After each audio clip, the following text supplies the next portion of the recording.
I raced to the hospital after receiving a frantic call about Colby's car accident, my mind reeling with worry. When I arrived, the doctor's puzzled expression caught me off guard. We just explained the situation to his wife. What wife? I blurted out, momentarily forgetting my concern for Colby. Who else could he have spoken to if not me, his wife? Confusion gripped me, freezing me in place. My name is Cassie, a 32-year-old office worker. Colby, my 35-year-old husband, and I met through friends and built a life together. Though we hadn't yet had children, we filled our days with cherished moments, exploring new places and dining out on weekends. 3 years into our marriage, things took a turn. Colby's job, which had always involved frequent travel, intensified even further, spilling into weekends. With each passing day he was away, he grew more distant. One evening over dinner, I decided to confront him. You're always working. Can't you pitch in more around the house? We used to share chores when we both worked, but lately it feels like it's all on me. Watch your tone. I work hard, you know. Colby snapped, throwing his fork down angrily. I was stunned into silence as he stormed off to bed. I sensed something was amiss with his sudden outburst. Lately he hadn't been discussing work at all. Colby used to bring back souvenirs and share stories from his trips, but that had dwindled. Was he really working as much as he claimed? I tried not to dwell on it, but the suspicion cast a dark shadow over my heart. A week later, while Colby was in the shower, I brought him some clothes. I'll leave your pajamas on the shelf, okay? As I turned to leave, I noticed his phone on the shelf. Growing more suspicious, I found myself carrying his phone to the living room. I'll put it back before he finishes showering, I assured myself. Quickly, I checked his emails, WhatsApp messages, and photos, but found no signs of infidelity. Relief washed over me, yet guilt gnawed at my conscience. You went through my phone, didn't you? Colby's voice startled me, leaving me speechless. After checking it in the living room, you should have returned it to where you found it. I have tracking enabled. It was used while I was in the shower. It had to be you. I'm sorry. Your behavior has been so strange lately, I couldn't help but wonder. I confess, my apology sincere yet remorseful. Besides, when I checked the contents of my phone, I felt a little anxious. Did you find anything? Nothing at all. I'm just focused on my work. It hurts to be suspected like this. I'm truly sorry, but I can't continue living like this. Let's get a divorce. His sudden declaration stunned me. I'm sorry for looking at your phone without permission, but I'm struggling to understand why you're suddenly talking about divorce. Can we talk about this? If you show sincerity, maybe I'll reconsider, I pleaded, hoping for a heartfelt response from Colby. He smirked, waiting for my reaction. From now on, you'll handle all the cleaning, cooking, and laundry. Basically, you'll become the housekeeper. His demand was unfair, considering my mistake. However, I couldn't agree to it. I've already apologized. Words aren't enough. Show me through your actions, or do you really want a divorce? Fine, I understand. Reluctantly, I agreed to Colby's terms for now, hoping he would eventually forgive me. It had been a month since then.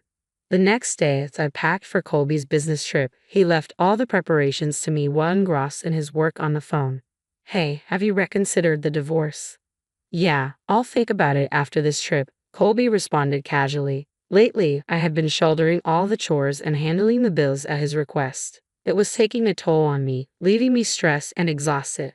His words brought a wave of relief. I wish we could go back to taking trips together, I murmured to myself as I packed his luggage. But that Sunday afternoon, when Colby was due back from his trip, everything changed suddenly. The phone rang, and it was the hospital on the line. Are you a relative of Colby? Yes, I am. What happened? My heart raced as the nurse explained that Colby was unconscious after a car accident. She had found our home number in his schedule book and called me. Without a moment's hesitation, I rushed out of the house and headed straight to the hospital. Please let him be okay, I prayed silently as I arrived at the hospital and was directed to a conference room. How is my husband? I asked anxiously as I entered, confusion clouding my thoughts and making my heartbeat thunder in my ears. We just briefed his wife on the situation, the doctor replied, casting me a puzzled look. What? I exclaimed in shock at the doctor's unexpected revelation. What are you saying? The doctor explained that Colby was in the car with another woman during the accident. Both were unconscious. Yes, I'm so sorry, I admitted, finally convinced by the evidence she showed me. As she opened up, she introduced herself as Effie, revealing she worked for one of Colby's client companies. He had deceived her into believing he was single and they had been in a relationship for a year. They were even planning to marry soon and had purchased the condo together. He bought a condo. Yes, we picked it out together. He said he would take care of everything. The shock hit me hard. He must have been using the money I contributed to our household expenses for that condo. I had told the doctor I was his wife because I had no idea he was already married. I'm truly sorry. Effie apologized, her voice filled with sincerity and tears threatening to fall. Initially, I had wanted to confront and blame his mistress, but now I felt more pity than anger towards her. She, too, had fallen victim to Colby's deceit. Please don't blame yourself. You were deceived by him just like I was. Instead, I have a favor to ask. I proposed to Effie, who regarded me with uncertainty. What do you say we team up to get back at Colby? Her expression shifted to confusion at my unexpected suggestion. I don't want anything to do with a liar like Colby anymore. Effie cautiously agreed to my proposal. I'm sure she feels some anger towards him too. I can't let this go unanswered. With that settled, we exchanged grins and shook hands, plotting our revenge. Starting the next day, I continued to care for Colby as if nothing had changed. Effie also visited him discreetly when I wasn't around, ensuring he remained oblivious. Throughout it all, Colby continued to treat me poorly. Finally, the day of his discharge arrived, and I drove him home. Drive more carefully. I'm injured, you know, he remarked casually from the passenger seat. You're so useless, Colby sighed loudly, his attention already drifting to his phone, likely texting Effie. He seemed so carefree, unaware of everything. I couldn't help but smirk as I accelerated the car. Upon arriving home, I pressed the doorbell. Colby smirked. No one's home, you know. But today was different. Welcome home, Effie greeted him as she opened the door. What? Why? Colby looked bewildered as Effie ushered him into the living room. Even after he sat down, he remained speechless. What's going on? Colby finally managed to ask. We met the day you were hospitalized. We've become good friends, I explained calmly. What are you two planning? His suspicion was palpable. We're not planning anything sinister. We just want to discuss the future, I clarified as Effie and I sat facing Colby, who started to lose his composure. What's going on? You've been having an affair, haven't you? Pretending to be on business trips while actually with her. You've even bought a condo to live together. You threatened divorce just to be with Effie, I accused, my voice tinged with hurt and anger. Colby fell silent for a moment before defiantly meeting my gaze.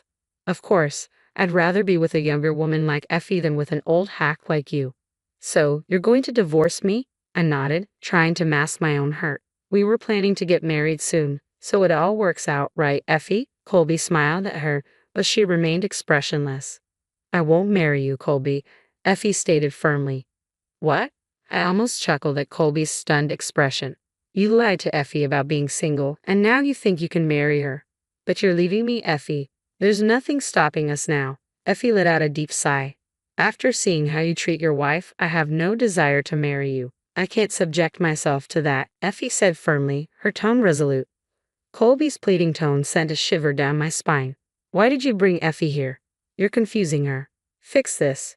Actually, I'm glad Effie could see the truth for herself. And here are the divorce papers. I've signed and stamped them already. You just need to do your part, I stated calmly, handing over the paperwork. It seemed Colby had been lost in a fantasy of a blissful life with Effie, oblivious to the practical and emotional consequences.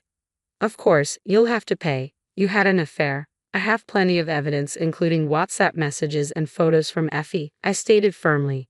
No way. I'll also be seeking damages since you deceived me into thinking we were in a serious relationship with plans to marry. Being with a cheater like you makes my skin crawl. Don't ever contact me again. Between Effie and me, you're looking at about $4,000 in damages. Just so you know, I concluded, my voice unwavering. Initially trembling with anger, Colby's knees buckled, and he began to shake with anxiety. That's impossible. I just bought a condo. That's not our problem, Effie asserted as we stood over Colby, who hesitated before finally crawling over to my side. I made a mistake, okay? It was a moment of weakness. I'll never cheat again. Please give me another chance, he pleaded, looking up at me with clasped hands as if praying. Stand up, I commanded, my disgust mounting at his pleading expression. You were ready to leave me. How can I trust anything you say? Don't bother. From now on, communicate through my lawyer. And ask for that condo. It's marital property, so we'll be splitting that too. What? What is this? Colby seemed stunned, clearly having daydreamed about a blissful life with Effie without considering the financial implications. Leaving our lawyer's business card on the table in front of him, Effie and I stood up and walked away. Wait, what am I supposed to do if both of you leave me? My leg isn't even healed yet. Colby's desperate plea echoed down the hallway, followed by a loud thud as he stumbled with his crutches. Effie and I exchanged a glance but remained unmoved, leaving him to struggle on his own. I never want to see your face again. Goodbye, I declared firmly as we walked away, leaving Colby behind. Later, the divorce proceeded smoothly, and I successfully claimed damages in court. News spread through his workplace, leading to Colby's suspension for misusing company resources to contact his mistress. Eventually, he resigned. The condo he purchased with Effie was sold to cover the court-ordered damages, leaving him burdened with a substantial debt, job hunting, and living frugally in a modest apartment. Meanwhile, Effie found happiness with a wonderful man and is now in a promising relationship with marriage on the horizon. I sincerely wish her the best. Life has proven to be unpredictable, and I never imagined finding myself in such a situation. Despite uncertainties about the future, I've resolved to cherish each day and make the most of it.